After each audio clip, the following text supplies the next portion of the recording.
রঘুবংশে কার জন্ম? নিশ্চয় সেই ঘ রামচন্দ্র।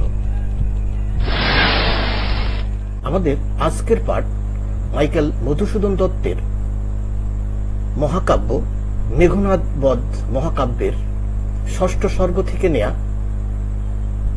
বিভীষণের প্রতি মেঘনাদ কবিতাটি।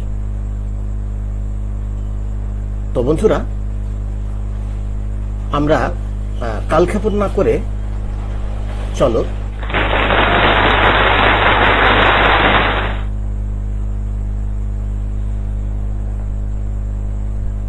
অনেক অনেক প্রীতি ও ভালোবাসা জানিয়ে শুরু করছি উচ্চ মাধ্যমিক শ্রেণীর বাংলা বিষয়ে পাঠদান। Bangla class Mizanur Rahman Mondal, presentation of multimedia.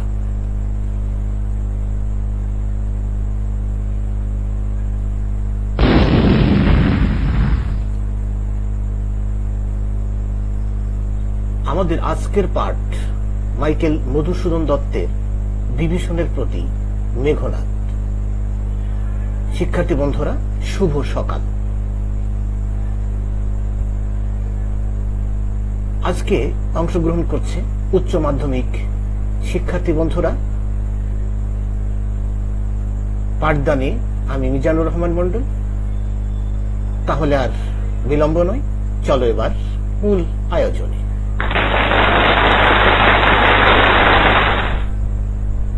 প্রথমেই কবি পরিচিতি।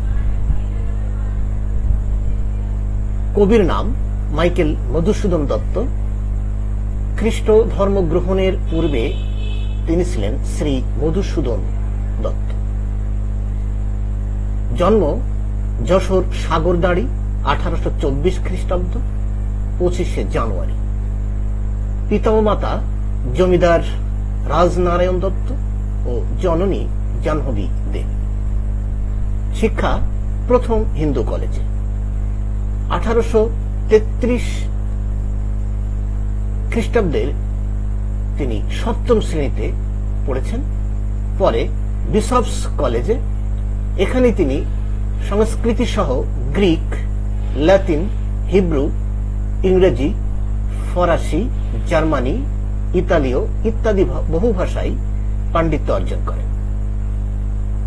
সাহিত্য রচনা করেছেন অমিত্রাক্ষর ছন্দ, সনেট, যাকে বলে চতুর্দশপদী কবিতা, এবং আধুনিক বাংলা নাটক লিখেছেন শর্মিষ্ঠা, পদ্মাবতী, কৃষ্ণকুমারী। এছাড়া প্রহসন একেই কি বলে সভ্যতা, বুড়ো শালিকের ঘাড়েরও অন্যতম। কাব্য তিলোত্তমা সম্ভব কাব্য, মেঘনাদ বধ কাব্য, ব্রজাঙ্গনা কাব্য, বীরাঙ্গনা কাব্য, চতুর্দশপদী কবিতা বলি, এখানে চতুর্দশপদী হবে, সংশোধন করে নেবে। তার প্রয়াণ ঘটেছে 1873 খ্রিস্টাব্দ 29শে মে।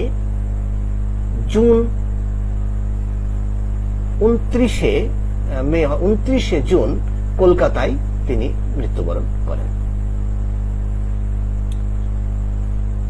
বন্ধুরা, এই গেল আমাদের কবি পরিচিতি। যদিও আমি একটু দ্রুত বললাম, তোমরা ভিডিওটি টেনে টেনে একসময় সুন্দর করে বুঝে নেবে।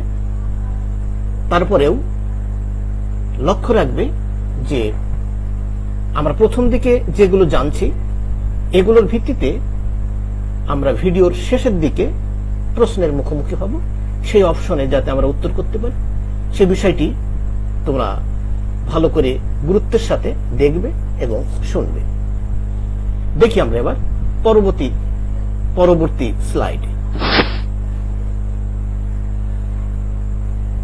শব্দার্থ ও টিকা। বুঝতে হবে যে এটি যেহেতু মহাকাব্য, সেই কারণেই আমাদের এর অর্থ, এর বিষয়বস্তু, এর ভাববস্তু একটি সম্পূর্ণ ভিন্ন এবং অনেকটাই দুর্বোধ্য বলা যেতে পারে। কিন্তু একটি কথা সত্য যে মহাকাব্য আসলে একটু কঠিন বা দুর্বোধ্য হলেও এ অত্যন্ত সরস একটি কাব্য। একবার মহাকাব্য পাঠ করতে পারলে বারবারই সেটা পড়তে ইচ্ছে হয়। তাই প্রথম দিকে শব্দার্থ এবং তার টিকা টিপ্পণীগুলো ভালো করে আত্মস্থ করতে হবে, তবেই মহাকাব্যের যে আস্বাদন সেটি পাওয়া যাবে এবং বোঝা যাবে। সেই কারণে আমরা শব্দার্থ টিকা দিয়ে আমরা অনুপ্রবেশ করব আমাদের কবিতায়। দেখো বন্ধুরা, এখানে বিভীষণকে যদিও আমরা প্রেক্ষাপটটা জানি না, তবে অবশ্যই জানবো। তো তার আগে একটু বলি, বিভীষণ হলো রাবণের কনিষ্ঠ ভ্রাতা, অরিন্দম হলো যে ওরি বা শত্রুকে জয় করেছে। এখানে মেঘনাদকে অরিন্দম বলা হয়, বিষয়টি তোমাদের মাথায় রাখতে হবে। পশিল প্রবেশ করিল, রক্ষপুর রাক্ষসের আবাসস্থল, এখানে লঙ্কা। তাত পিতা, তাতকে বলা হয় পিতা, এখানে চাচা অর্থে বিভীষণ। নিকষা রাবণের মা, রাবণের মাকে নিকষা সতী বলা হয়। শুলি শম্ভু নিভ, শুল অস্ত্রধারী মহাদেবের মতো।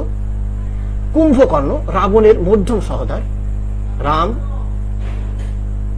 রাবণ কুম্ভকর্ণ এরা ভ্রাতা। কুম্ভকর্ণ হল মধ্যম সহোদর। বাসব বিজয়ী, দেবতাদের রাজা বাসব বা ইন্দ্রকে জয় করেছে যে, এখানে মেঘনাদ। সেই কারণে মেঘনাদের অপর নাম ইন্দ্রজিৎ। তো আমরা বুঝতে হবে যে মেঘনাদকে যেমন অরিন্দম বলছি, তেমনি মেঘনাদকে আমরা ইন্দ্রজিৎ বলছি। তস্কর চোর, গঞ্জি তিরস্কার করি, রথী রথ চালক, রথ চালনার যুদ্ধ করেছে। শৈবাল দামের ধাম, বদ্ধ জলাশয় বা পুকুর, অর্থাৎ যেখানে শ্যাওলা জমে সেখানকে তাকে বলা হয় শৈবাল দামের ধাম। রামানুজ রামের কনিষ্ঠ, এখানে লক্ষণকে বোঝানো হয়েছে, রামের ছোট ভাই। সমন ভবনে, জমালয় বা মৃত্যুপুরীতে, ভঞ্জীব আহবে, যুদ্ধ দ্বারা বিনষ্ট করব। আহবে মানে যুদ্ধে। ধীমান জ্ঞানী, রাঘব রঘুবংশের শ্রেষ্ঠ সন্তান রাম। রাঘবকে কিন্তু আমরা রাম বলছি, রামকে কিন্তু আমরা রাঘব বলছি। রাঘব দাস, তাহলে রাঘবের আজ্ঞাবহ। রাবণী রাবণের পুত্র,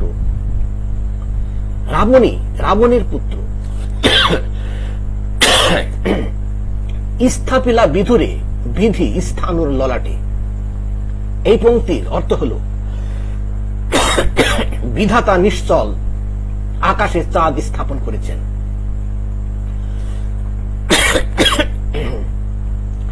বিধু চাঁদ, স্থানু নিশ্চল, রক্ষরথী রক্ষকুলের বীর।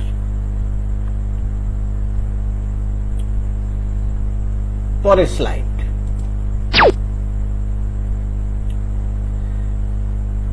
মৃগেন্দ্র কেশরী, কেশরযুক্ত সিংহ, মহারথী মহাবীর। সৌমিত্রী, সুমিত্রার গর্ভজাত সন্তান, এখানে লক্ষণ। নিকুম্ভিলা যজ্ঞাগার, মেঘনাদের যজ্ঞস্থান। প্রগল্ভে নির্ভীক চিত্তে, দম্ভী দম্ভ করে। নন্দন কানন, স্বর্গের উদ্যান। মহামন্ত্র বরে, যথা নম্রশির ফণী। মন্ত্র বলে সাপ যেমন মাথা নত করে। লক্ষ্মী লক্ষ্য করে, ভৎস তিরস্কার করে, মজাইলা বিপদগ্রস্ত করলে। বসুধা পৃথিবী, তেই সেহেতু রুশিলা রাগান্বিত হল। বাসবত্রাস দেবরাজ ইন্দ্র যার ভয় ভীত, সে মেঘনাদ। বাসবত্রাস তাকেও কিন্তু আমরা মেঘনাদ বলছি। মন্দ্র শব্দ বা ধ্বনি। জিমুতে মন্দ্র মেঘের ডাক বা আওয়াজ। জিমুতে মন্দ্র মেঘের ডাক বা আওয়াজ। বলি বলবান বীর। জনাঞ্জলি সম্পূর্ণ পরিত্যাগ। শাস্ত্র বলে পর পর সদা, শাস্ত্র মতে গুণবান পরের চেয়ে গুণহীন আপনজন ভালো, কেননা পর ভালো হলেও সে সর্বদা পরই থেকে যায়। বন্ধুরা, আমরা শব্দার্থ টিকা এক নিঃশ্বাসে পড়ে ফেললাম। তোমরা ভিডিওটি টেনে টেনে বারবার দেখে বারবার এটা তোমরা দেখবে। আমরা স্লাইড 6-তে চলে আসলাম, যে কবিতা বিভীষণের প্রতি মেঘনাদ। এখন আমরা কবিতায় চলে আসলাম। বন্ধুরা, কবিতায় এসে আমরা প্রথমে বিশ্লেষণটা আমরা দেখব, কারণ কবিতাটা কিন্তু আমরা কিছুই বুঝতে পারবো না। এই যে বামে, এতক্ষণে অরিন্দম কহিলা বিষাদে, জানি না কেমনে আসে লক্ষণ পশিল রক্ষপুরে, হাই তা তো উচিত কে তব এ কাজ, নিকষা সতী তোমার জননী। কি বুঝলাম? আসলে কিছুই বুঝলাম না। এটি বুঝতে হলে আমাদের প্রেক্ষাপট জানতে হবে এবং যে শব্দার্থক টিকাগুলো আমরা জেনে এসেছি। প্রথমত আমরা প্রেক্ষাপটটা এখানে আংশিক দেওয়া আছে, ঠিক আংশিক বলবো না, এটি প্রেক্ষাপট। রামের স্ত্রী সীতা হরণকে কেন্দ্র করে রাম এবং রাবণ দুপক্ষের মধ্যে যুদ্ধ অনিবার্য হয়ে পড়ে। রামের কনিষ্ঠ ভ্রাতা লক্ষণ এবং রাবণের কনিষ্ঠ পুত্র মেঘনাদের সঙ্গে যুদ্ধ আসন্ন। রাবণ রামের স্ত্রী সীতাকে হরণ করে আনবার জন্য লঙ্কায় যুদ্ধ শুরু হলো। যুদ্ধ কে কে করবে? লঙ্কায় যুদ্ধ শুরু, কিন্তু যুদ্ধ কে করবে? রামের পক্ষে তার ভ্রাতা লক্ষণ, রাবণের পক্ষে তার কনিষ্ঠ পুত্র মেঘনাদ। লক্ষণ এবং মেঘনাদের মুখোমুখি অবস্থান। তো বলছে ঠিক সেই সময় রাবণের ভ্রাতা বা মেঘনাদের আপন চাচা বিভীষণ রামের পক্ষ নিয়ে লক্ষণকে পথ দেখে নিয়ে আসে। মেঘনাদ তখন নিকুম্ভিলা যজ্ঞাগারে পূজায় রত। লঙ্কায় প্রবেশ করা লক্ষণের জন্য সহজ নয়, কিন্তু তাকে পথ দেখিয়ে নিয়ে এসেছে মেঘনাদের আপন চাচা বিভীষণ। কেন? সে বিষয়টি কবিতায় আছে। তারপরে দেখি, হঠাৎ শত্রুপক্ষ লক্ষণ সামনে উপস্থিত হলে গোপন পথের সন্ধান তাকে বিস্মিত করে তোলে। কিছুক্ষণের মধ্যেই তার উত্তর পেয়ে যায় মেঘনাদ। অনতি দূরে দাঁড়িয়ে থাকা বিভীষণকে দেখেই বুঝতে পারে লঙ্কায় লক্ষণের অনুপ্রবেশের অন্যতম কারণ। তখনই মেঘনাদ ওরফে অরিন্দম বলে ওঠে, হাই চাচা, উচিত কি এ কাজ? রাক্ষস কুলের শ্রেষ্ঠ তুমি, নিকষা সতী তোমার জননী, বীর কুম্ভকর্ণ তোমার আপন সহোদর, আর তুমি কিনা সামান্য চণ্ডালকে পথ দেখিয়ে নিয়ে এসেছো ভ্রাতুষ্পুত্র হত্যার প্রয়োজনে। পরক্ষণেই রাগ সংবরণ করে বলল, পিতৃতুল্য গুরুজন তুমি, তাই তোমাকে তিরস্কার করতে চাইনি। এখন পথ ছাড়ো, অস্ত্রাগারে যাব, রামানুজ লক্ষণকে মৃত্যুপুরীতে পাঠিয়ে লঙ্কাকে কলঙ্ক মুক্ত করব।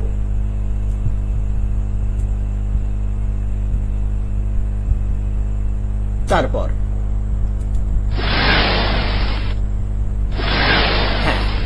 এবার আমরা দেখি যে এই যে আমরা প্রেক্ষাপটে পড়লাম যে কি কারণে যুদ্ধ, কার সাথে যুদ্ধ, কেন যুদ্ধ, কোথায় যুদ্ধ, সেই বিষয়টি প্রথম কবিতায় শুরু হয়েছে কিভাবে। এতক্ষণে অরিন্দম কহিলা বিষাদে। কে সে অরিন্দম? আমরা বলেছি ওরিকে যে জয় করে মেঘনাদ। মেঘনাদ বুঝতে পারল, সে বলছে জানি না কেমনে আসি লক্ষণ পশিল রক্ষপুরী। এই যে এখন তুমি বুঝতে পারবে যে জানি না কেমনে আসি লক্ষণ পশিল মানে প্রবেশ করলো রক্ষপুরী অর্থাৎ রাক্ষসপুরী। হাই তা তো উচিত কি তব এ কাজ? ওই যে বিভীষণকে বলছে, কারণ সে বুঝতে পেরেছে যে বিভীষণই নিয়ে এসছে। উচিত কি তব এ কাজ, নিকষা সতী তোমার জননী, সহোদর রক্ষ শ্রেষ্ঠ, শূল সিংহ নিভ কুম্ভকর্ণ, ভ্রাতুষ্পুত্র বাসবে বিজয়ী, নিজ গৃহপথ তা তো দেখাও তস্করে, কিন্তু নাহি গঞ্জিত মা, গুরুজন তুমি পিতৃতুল্য, ছাড়োদার যাব অস্ত্রাগারে, পাঠাইব রামানুজে সমন ভবনে, লঙ্কার কলঙ্ক আজি ভঞ্জিব আহবে। তুমি কুম্ভকর্ণের ভাই, শুলি শুম্ভ কুম্ভকর্ণ, তুমি বাসব বিজয়ী যে আমি তোমার ভ্রাতুষ্পুত্র, আর তুমি তস্করে চোরকে তুমি পথ দেখাও। তো তোমাকে আমি গঞ্জনা দেব না, ভৎসনা করব না, কারণ তুমি গুরুজন। এখন ছাড়ো অস্ত্রাগার, আমি রামানুজ সমন ভবনে, রামানুজে অর্থাৎ রামের ছোট ভ্রাত বা সহচর, ছোট কি সহোদর, তাকে অর্থাৎ যাব অস্ত্রাগারে পাঠাইব রামানুজে, অর্থাৎ রামের সহোদরকে আমি সমন ভবনে মৃত্যু পুরীতে পাঠাবো। তাহলে দেখো বন্ধুরা, এই যে আমরা বুঝতে পারলাম পাশেই কিন্তু বিশ্লেষণটুকু রয়েছে। এই বিশ্লেষণটুকু থাকার কারণেই তোমরা খুব সহজেই কবিতাগুলো, এভাবে কবিতার পংক্তিমালাগুলোকে তোমরা আত্মস্থ করতে পারবে।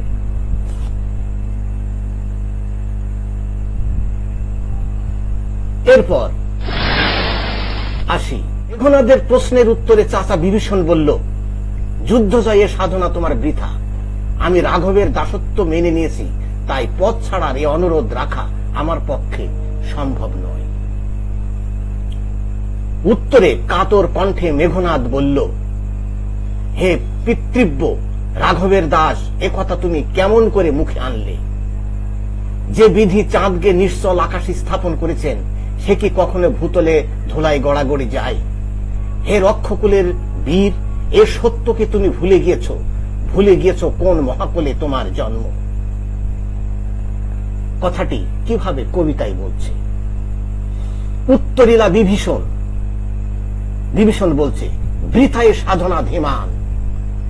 রাঘব দাস আমি রাঘবের দাস, কি প্রকারে তাহার বিপক্ষ কাজ করিব, রক্ষিতে অনুরোধে। উত্তরিলা কাতরে রাবণী।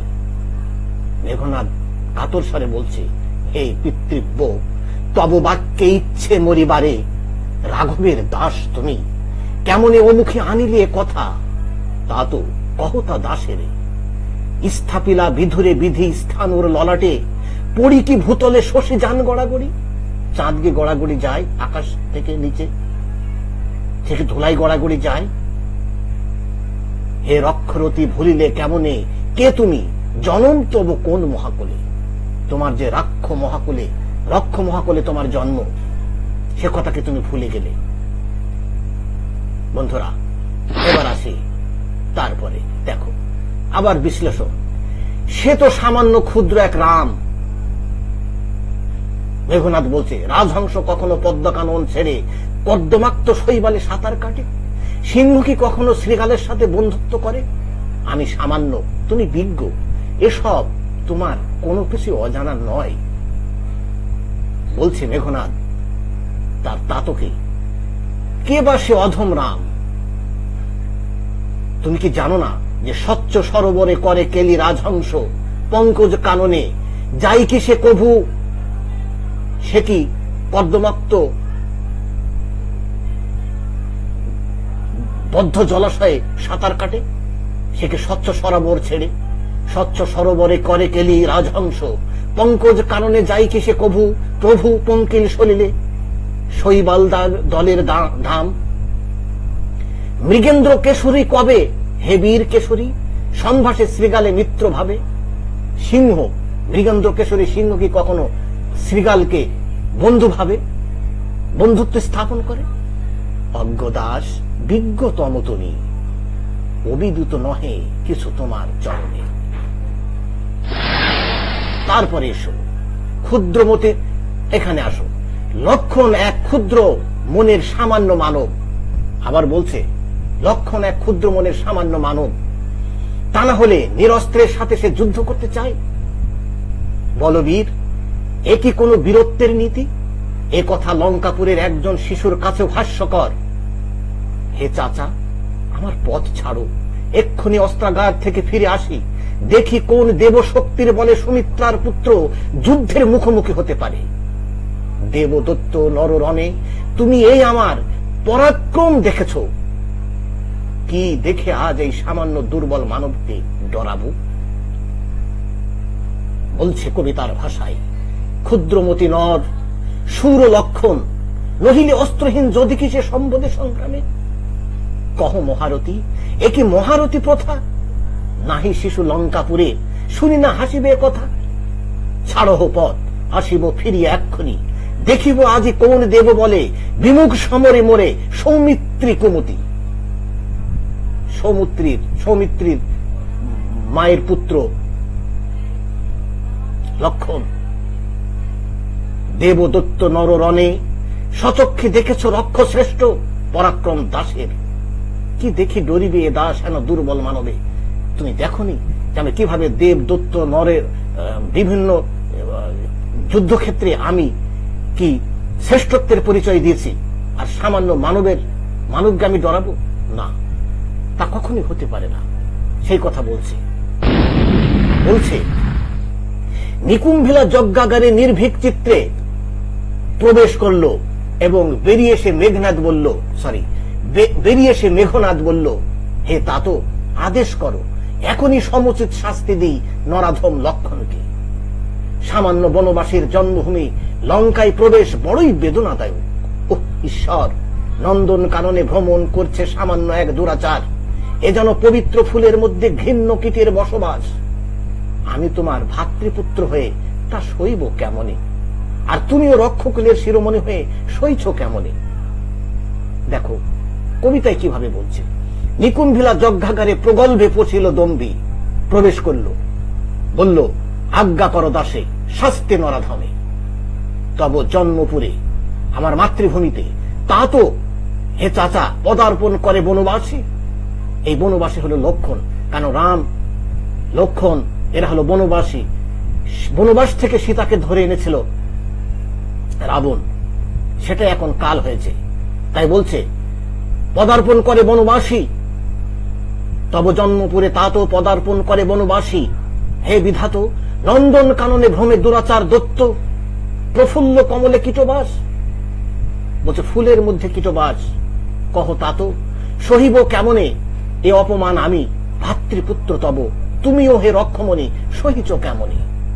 বলছে যে ফুলের মধ্যে যেমন একটি কীট প্রবেশ করলে ফুলের মর্যাদার হানি হয়, ঠিক তেমনি লক্ষণের প্রবেশ এই নন্দন কাননে, এই সুশোভিত লঙ্কায় যেন মেঘনাদের বড়ই আপত্তি, এবং তা যেন বড় একটি দৃশ্যকটু ব্যাপার। তাতে লঙ্কার যথেষ্ট মানহানি হয়েছে বলে মনে করে মেঘনাদ। সে কথাই তার চাচা এবং তাতকে বলছে। তারপরে বলছে, মন্ত্র বলে নম্র শির সর্প যেমন মাথা নিচু করে থাকে, ঠিক তেমনি মস্তক অবনত ভঙ্গিতে ব্যথিত বদনে রাবণের কনিষ্ঠ ভ্রাতা বিভীষণ। এই কথা শোনার পর বিভীষণ মাথা নত করছে। ঠিক সর্পের সামনে যেমন সর্প যেমন মাথা নত করে মন্ত্রকের সামনে, কবিরাজের সামনে, ঠিক তেমনি রাবণের পুত্রকে বলল, বৃথাই তুমি আমাকে দোষারোপ করছো বৎসে। লঙ্কার রাজা নিজের কর্মদোষে দোষী, সেই সঙ্গে লঙ্কা পাপে পরিপূর্ণ হয়েছে। দেবকুল অসন্তোষ, যেন সমগ্র জগৎ প্রলয়ে কাল ও সলিলে নিমজ্জিত হতে চলেছে। তাই রাঘবের পায়ের কাছে আশ্রয় নিয়েছি, অন্যের দোষে কেন নিজে দোষী হই। বলছে সীতাকে হরণ করে রাবণ যে পাপ করেছে, সীতাকে হরণ করে যে পাপ করেছে, সেই পাপের কারণেই দেবতারাও আজ বিমুখ। আমি কেন সেই পাপের পক্ষে থাকব? সেই কারণে আমি রামের পক্ষে আজ্ঞাবহ দাস হয়েছি, তার পক্ষ নিয়েছি। সেই কথা কিভাবে বলছে? মন্ত্র বলে, কবি বলছে যে মন্ত্র বলে যথা নম্র শির ফণি, মলিন বদনে লাজে উত্তরিলা রথি, রাবণ ও অনুজ লক্ষ্মী রাবণ আত্মজে। নাহি দোষী আমি বৎস, বৃথা ভৎস মোরে তুমি, নিজ কর্মদোষে হাই মজাইলা এ কনক লঙ্কা রাজা, মজিলা আপনি বিরত সতত পাপে দেবকুল। এবে পাপ পূর্ণ লঙ্কাপুরী, প্রলয়ে যেমতি বসুধা ডুবিছে লঙ্কায় কাল সলিলে। রাঘবের পদাশ্রয়ে রক্ষার্থে আশ্রয়ী তে আমি, পরদোষে কে চাহে মুচিতে।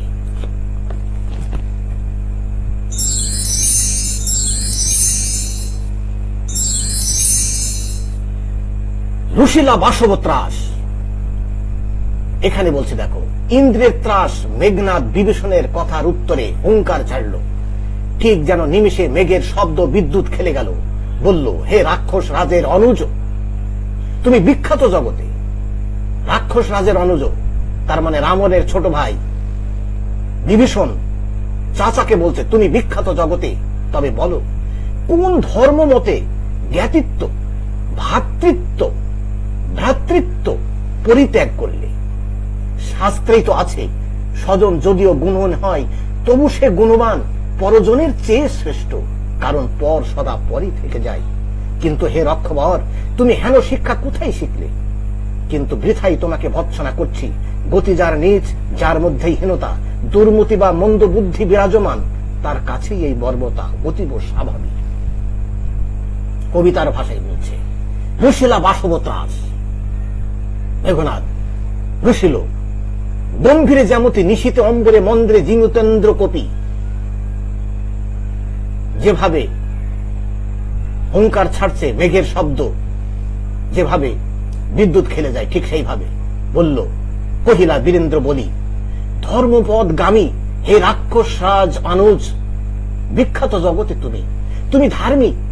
কোন ধর্ম মতে কহ দাসে শুনি, জ্ঞাতিত্ব ভ্রাতৃত্ব জাতি এ সকলে দিলা জলাঞ্জলি। শাস্ত্রে বলে, গুণবান যদি পরজন, গুণহীন স্বজন, তথাপি নির্গুণ স্বজন শ্রেয় পর সদা। হে শিক্ষা হে রক্ষবর কোথায় শিখিলে? এ শিক্ষা হে রক্ষবর কোথায় শিখিলে? কিন্তু বৃথা গঞ্জি তোমা হেন সহবাসে হে পিতৃব্য, বর্বরতা কেন না শিখিবে? গতি যার নিজ সহ নিঃসে দুর্মতি। তার কাছে এটাই স্বাভাবিক। বন্ধুরা, আমরা কবিতা শেষ করেছি। কবিতায় আমরা যা দেখলাম, যা শুনলাম, যা বুঝলাম, তার একটি বস্তুনিষ্ঠ আলোচনা আমরা এখন দেখব, যাকে আমরা এখানে সাধারণ আলোচনা বলছি। দেখো, সাধারণ আলোচনা, এই আলোচনাটাই তোমরা এই আলোচনাটুকুতেই তোমরা বুঝতে পারবে যে সম্পূর্ণ একটি প্রেক্ষাপট, কি কারণে এবং এই কবিতায় কি আসলে ঘটতে যাচ্ছে বা ঘটেছে। দেখো, রামের স্ত্রী সীতা হরণকে কেন্দ্র করে রাম এবং রাবণ দুপক্ষের মধ্যে যুদ্ধ অনিবার্য হয়ে পড়ে। এটি কিন্তু তোমরা ভালো করে বারবার পড়বে। রামের কনিষ্ঠ ভ্রাতা লক্ষণ এবং রাবণের কনিষ্ঠ পুত্র মেঘনাদের সঙ্গে যুদ্ধ আসন্ন। ঠিক সেই সময় রাবণের ভ্রাতা বা মেঘনাদের আপন চাচা বিভীষণ রামের পক্ষ নিয়ে লক্ষণকে পথ দেখিয়ে নিয়ে আসে। মেঘনাদ তখন নিকুম্ভিলা যজ্ঞাগারে পূজায় রত। হঠাৎ শত্রুপক্ষ লক্ষণ সামনে উপস্থিত হলে গোপন পথের সন্ধান তাকে বিস্মিত করে তোলে। কিছুক্ষণের মধ্যেই তার উত্তর পেয়ে যায় মেঘনাদ। অনতি দূরে দাঁড়িয়ে থাকা বিভীষণকে দেখেই বুঝতে পারে লঙ্কায় লক্ষণের অনুপ্রবেশের অন্যতম কারণ। তখনই মেঘনাদ ওরফে অরুন্দম বলে ওঠে, হাই চাচা, উচিত কে কাজ? রাক্ষস কুলে শ্রেষ্ঠ তুমি, নিকষা সতী তোমার জননী, বীর কুম্ভকর্ণ তোমার আপন সহোদর, আর তুমি কিনা সামান্য চণ্ডালকে পথ দেখিয়ে নিয়ে এসেছ ভ্রাতৃপুত্র হত্যার প্রয়োজনে। পরক্ষণে রাগ সংবরণ করে বলল, পিতৃতুল্য গুরুজন তুমি, তাই তোমাকে তিরস্কার করতে চাইনি। এখন পথ ছাড়ো, অস্ত্রাগারে যাব।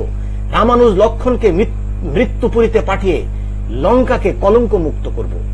উত্তরে বিভীষণ বলল, বৃথা এ চেষ্টা বৎস, আমি রাঘবের দাস, কেমন করে তার বিপক্ষে কাজ করব?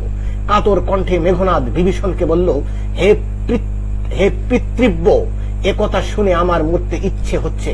তুমি রক্ষকুলের শিরোমণি হয়ে এমন কথা মুখে আনতে পারলে? তুমি নিশ্চয় জানো, আকাশের চাঁদ কখনো মাটিতে ধুলায় গড়াগড়ে যায় না। কোন মহাকুলে তোমার জন্ম ভেবে দেখো। রাজহংস কি কখনো জলাশয়ে সাঁতার কাটে? সিংহ কি শৃগালের সাথে বন্ধুত্ব গড়ে? সামান্য নর অস্ত্রহীন যোদ্ধার সাথে যুদ্ধ করতে চাই? তুমি বলো, এ কি মহারথী প্রথা বা বীরের নিয়ম? সামান্য চণ্ডালকে লঙ্কায় পথ দেখিয়ে নিয়ে এসেছ। নিষ্পাপ ফুলের মধ্যে যেমন কীটের বসবাস, ঠিক তেমনি আজ লঙ্কার দুরবস্থা। বলো চাচা, কোন ধর্মমতে জ্ঞাতিত্ব, ভ্রাতৃত্ব এসব জলাঞ্জলি দিলে? তুমি কি জানো না যে গুণহীন স্বজন গুণবান পরজন অপেক্ষা শ্রেয়, কারণ পর সবসময় পরে থেকে যায়। যাক, তোমাকে আর ভৎসনা করব না। যে মন্দ স্বভাবের নিচুহীন চরিত্রের কাছে তার এসব স্বাভাবিকই বটে। নিচু চরিত্রের কাছে তার এসব স্বাভাবিকই বটে। বন্ধুরা, কবিতায় জেনেছি, বিশ্লেষণে জেনেছি, এবং এখন আমরা সাধারণ আলোচনায় কবিতার সবটুকু এখানে আমরা আলোচনা করলাম। এখন আমাদের কি করণীয় দেখি। বন্ধুরা, মূল্যায়ন পর্বে যাওয়ার আগে একটি ভিডিও ক্লিপ দেখে নিই। কিন্তু দুঃখের বিষয় হলো সত্য যে আমরা সময়ের স্বল্পতার কারণে ভিডিও ক্লিপটি দেখতে চাচ্ছি না। এখন আমরা একটি মূল্যায়ন পর্বে আসছি। তোমরা তো জানো যে আমরা সৃজনশীল শিক্ষায় এখন আমরা নিজেদেরকে সবসময় ব্যস্ত রেখেছি। তো এখানে একটি উদ্দীপক, সেই উদ্দীপকটা কি এবং প্রয়োগ, তোমরা তো জানো যে জ্ঞান, অনুধাবন এবং প্রয়োগ উচ্চতর দক্ষতা, এই চারটি বিষয়ের উপরে প্রশ্ন হয়ে থাকে। তো সেই ক্ষেত্রে আমরা প্রয়োগের একটি বিষয় এখানে কেবলমাত্র দিয়েছি, যে প্রয়োগটা আসলে যে এই উদ্দীপকের সাথে আসলে আমাদের বিষয়বস্তুর কোন সাদৃশ্য আছে কিনা, এটি জাস্ট একটু ট্রাই করবার জন্য আমরা এখন এটি দেখছি আর কি। যে দেখো, মোরা একটি ফুলকে বাঁচাবো বলে যুদ্ধ করি, মোরা একটি মুখের হাসির জন্য অস্ত্র ধরি। এটি একটি স্বাধীনতার সময়ের একটি গান, স্বাধীনতার জন্য, মাতৃভূমি রক্ষার জন্য। প্রশ্ন, মাইকেল মধুসূদন দত্তের বিভীষণের প্রতি মেঘনাদ কবিতার বিষয়বস্তুর সাদৃশ্য উদ্দীপকের আলোকে উপস্থাপন করো। এই কবিতাটির বিষয়বস্তুর সাথে এই উদ্দীপকের কোন সাদৃশ্য আছে কিনা দেখো। উত্তরে তাই বলছে। মেঘনাদ কাব্যে সীতা উদ্ধারকে কেন্দ্র করে মেঘনাদের সাথে লক্ষণের যে যুদ্ধ সংঘটিত হয়েছে, সেই যুদ্ধই এই কবিতার মূল প্রতিপাদ্য বিষয়। এখানে লক্ষণ সীতাকে উদ্ধার করার নিমিত্তে লঙ্কায় প্রবেশ করেছে। পক্ষান্তরে আপন মর্যাদা, এমনকি দেশের জন্য তথা লঙ্কার অস্তিত্ব রক্ষায় নিজের প্রাণ বিসর্জন দিয়েছে মেঘনাদ। অপরদিকে উদ্দীপকে দেশের গানে মুক্তিযুদ্ধ, দেশপ্রেমের কথা বলা হয়েছে। এই গানে দেশ তথা বাঙালির স্বাধিকার এবং অস্তিত্ব রক্ষায় মেঘনাদের মতো অনেক তরুণ বীর জীবন দিয়েছে, তার আভাস উদ্দীপকে বিদ্যমান। এখানে একটু বানান ভুল আছে, এটা সংশোধন করে নিও। তরুণ না। অর্থাৎ আমরা বুঝতে পাচ্ছি যে এই উদ্দীপকে যেমন মাতৃভূমি রক্ষার কথা বলা আছে, ঠিক তেমনি এই কবিতায় মাতৃভূমি রক্ষার কথা বলা আছে, যেখানে মেঘনাদ তার মাতৃভূমির জন্য যুদ্ধ করছে আর লক্ষণ সেখানে আগ্রাসন করছে। সেই আগ্রাসনের হাত থেকে রক্ষা করবার জন্যই মেঘনাদ যুদ্ধ করতে প্রস্তুত এবং শেষ পর্যন্ত নিজের জীবনও দিয়েছে। তাই এই উদ্দীপকের সাথে এই কবিতার বিষয়বস্তুর একটি মিল রয়েছে বা সাদৃশ্য রয়েছে। বন্ধুরা, তারপর দেখি, হ্যাঁ, নৈর্বক্তিক জিজ্ঞাসা, তার মানে হলো যে আমরা এখন প্রশ্নের মুখোমুখি হলাম। আমরা এতক্ষণ যা জানলাম, এখন আমরা প্রশ্নের মুখোমুখি হব। দেখি আমরা কি জানলাম, আসলে আমরা কতটুকু জানতে পারলাম, সে প্রশ্নের উত্তর দিতে পারি কিনা। তোমরা প্রস্তুত থাকো। হ্যাঁ, এই যে প্রশ্ন, সমন ভবন কি? ক, দেবালয়, জমালয়, যজ্ঞাগার নাকি বাসবালয়? এই সমন ভবন কি? দেখো বন্ধুরা, চেষ্টা করি। সমন ভবন কবিতায় কিন্তু এসছে কথাটা। খ, অর্থাৎ জমালয়। হ্যাঁ, বলা হয়েছে যে সমন ভবনে পাঠাবো। হ্যাঁ, তো জমালয়ে পাঠাবো, কিন্তু এখানে সমন ভবন মানে জমালয়। তারপরে দেখি, মধুসূদন দত্তের মায়ের নাম কি? সারদা দেবী, জাহ্নবী দেবী, শ্রীমতী দেবী, বিলাসী দেবী। বন্ধুরা, আমরা জেনেছি কবি পরিচিতি থেকে যে মাইকেল মধুসূদন দত্তের মায়ের নাম। দেখি, গ, জাহ্নবী দেবী। তারপরে আবার দেখি, আজ্ঞা করো দাসে শান্তি নরাধমে, মানে শাস্তি নরাধমে হবে। চরণটিতে ফুটে উঠেছে বিনয়, আক্রোশ, সাহসিকতা, সজাত্যবোধ। দেখি প্রশ্নটা ভালো করে দেখো, যে তুমি আজ্ঞা করো আমি নরাধমকে শাস্তি দিতে চাই। ক, অনেকে কিন্তু আক্রোশ বলবে, কিন্তু আসলে না, বিনয়। কেননা এখানে আজ্ঞা করো অর্থাৎ আদেশ চাচ্ছে বিনয়ের সাথে, সেই জন্য এখানে বিনয় ফুটে উঠছে। তারপরে আসি,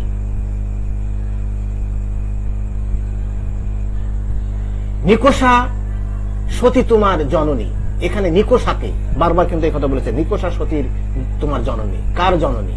রাবণের মা, মহাদেবের দাসী, সমুদ্র দেবী, স্বর্গের দেবী। কে? ক, রাবণের মা। খ, সমুদ্র দেবী। কে? একটু ভেবে দেখো। হ্যাঁ, দেখি। ক, হ্যাঁ, মানে রাবণের মা। খুব দারুণ, এই কথাটা আমরা বারবার দেখতে পেয়েছি কবিতায়। শৈবাল দলের ধাম বোঝানো হয়েছে পুকুর, দিঘি, বদ্ধ জলাশয়। নিচের কোনটি সঠিক?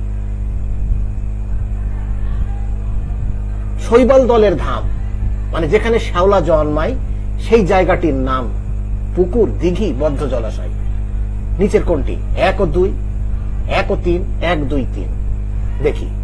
খ, 1 ও 3। হ্যাঁ, পুকুর এবং বদ্ধ জলাশয়, এখানে শৈবাল বা শ্যাওলা জমে। কিন্তু দিঘি বা বিস্তর নদী বা বিস্তর, যেখানে বিস্তর পানি সেখানে কিন্তু স্রোত আছে এবং জলাশয়, সেখানে শৈবাল জমে না। রাঘব শব্দটি কার জন্য প্রযোজ্য?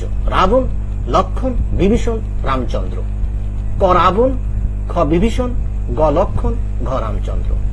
রাঘব রঘুবংশে কার জন্ম? নিশ্চয় সে ঘ, রামচন্দ্র।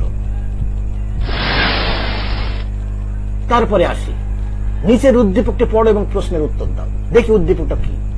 স্বদেশের উপকারে নাই যার মন, কে বলে মানুষ তারে পশু সেই জন। এখানে একটু ভুল আছে, সেটি সংশোধন করে নেবে। কে বলে মানুষ তারে পশু সেই জন।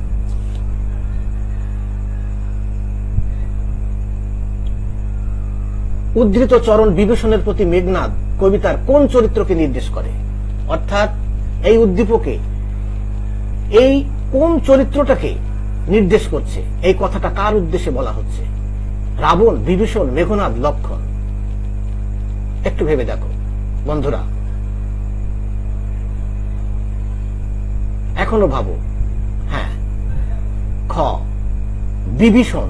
কারণ বিভীষণ তার স্বদেশের প্রতি তার যে পারফরমেন্স, স্বদেশের প্রতি তার যে অবস্থান, সেই অবস্থান তাকে এরকম চরণের সাথেই মিল পাওয়া যায়, তাকে পশুর সাথে তুলনা করেছে। রাবণী বলতে এখানে কি বোঝানো হয়েছে? রাবণের অস্ত্র নিকষা সতী, রাবণের স্ত্রী মেঘনাদ। ই প্রত্যয় ব্যবহার করে এখানে বিশেষণ জাতীয় একটি নামের ব্যাপার এখানে তুলে ধরা হয়েছে। রাবণী, তো নিশ্চয় রাবণের কেউ। দেখি। ঘ, হ্যাঁ, মেঘনাদ। রাবণের কনিষ্ঠ সন্তানের নাম মেঘনাদ এবং তার সন্তানকে রাবণী বলা হচ্ছে। মাইকেল মধুসূদন দত্তের বিভীষণের প্রতি মেঘনাদ কবিতা কোন গ্রন্থ থেকে সংকলিত হয়েছে? কোন গ্রন্থ থেকে নেওয়া হয়েছে? রামায়ণ, বীরাঙ্গনা কাব্য, মেঘনাদবধ কাব্য, ব্রজাঙ্গনা কাব্য। খুবই সহজ। গ, মেঘনাদবধ কাব্য। বন্ধুরা, অনেক অনেক ধন্যবাদ জানিয়ে আজকে মতো এখানেই শেষ করছি। তবে একটি কথা মনে রাখতে হবে, যেহেতু মেঘনাদবধ কাব্য একটি মহাকাব্য এবং তার অংশ থেকে যে বিষয়টি তোমরা আত্মস্থ করতে চাও তার জন্য টিকা, টিপ্পনী, শব্দার্থ এবং আমি পাশে বিশ্লেষণ করে দিয়েছি। প্রতিটি পংক্তিমালার, স্তবকের, লাইনের আমি বিশ্লেষণ করে দিয়েছি। সেই বিশ্লেষণ থেকে বোঝা খুবই সহজ হবে। ভিডিওটি, ক্লাসটি যদি তোমরা শুরু থেকে শেষ পর্যন্ত দেখো, তাহলে আমার বিশ্বাস এই কবিতাটি হৃদয়ঙ্গম করতে তোমাদের আর কোনোই সমস্যা থাকবে না। সবাই ভালো থাকো, সুন্দর থাকো এবং সুস্বাস্থ্যে থাকো।